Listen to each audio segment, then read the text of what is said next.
एक छोटे से गांव में एक पुराना और वीरान स्कूल था।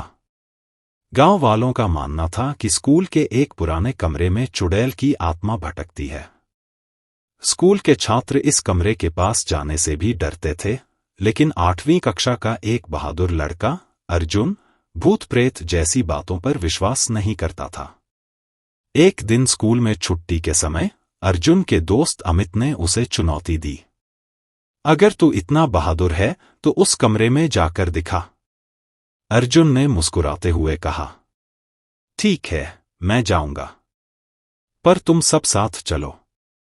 डरते डरते उसके दोस्त कमरे के बाहर खड़े हो गए। अर्जुन अकेले कमरे के अंदर गया। कमरे के अंदर अजीब सा सन्नाटा था, जैसे समय वहीं थम गया हो।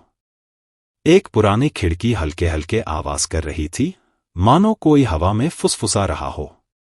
जैसे ही अर्जुन ने कमरे के अंदर की मेज पर पड़ी एक पुरानी किताब उठाई, अचानक एक ठंडी हवा पूरे कमरे में फैल गई।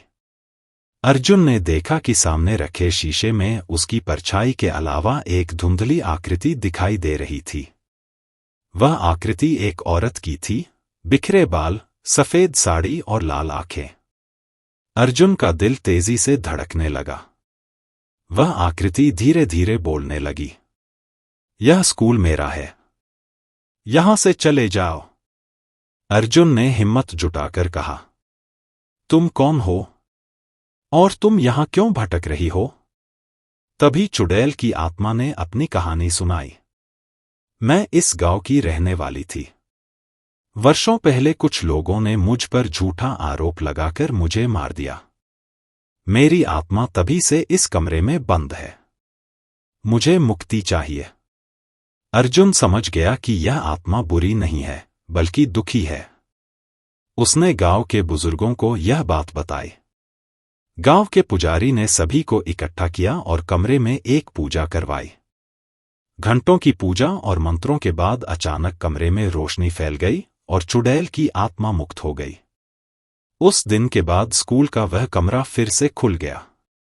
अर्जुन गांव का हीरो बन गया। अब वहां डर की जगह बच्चों की हंसी गूंजने लगी। गांव वालों ने सीखा कि डर से जीतने के लिए सबसे बड़ा हथियार होता है साहस और समझदारी। दोस्तों, वीडियो अच्छी लगे तो सब्सक्राइब करो दो प्लीज।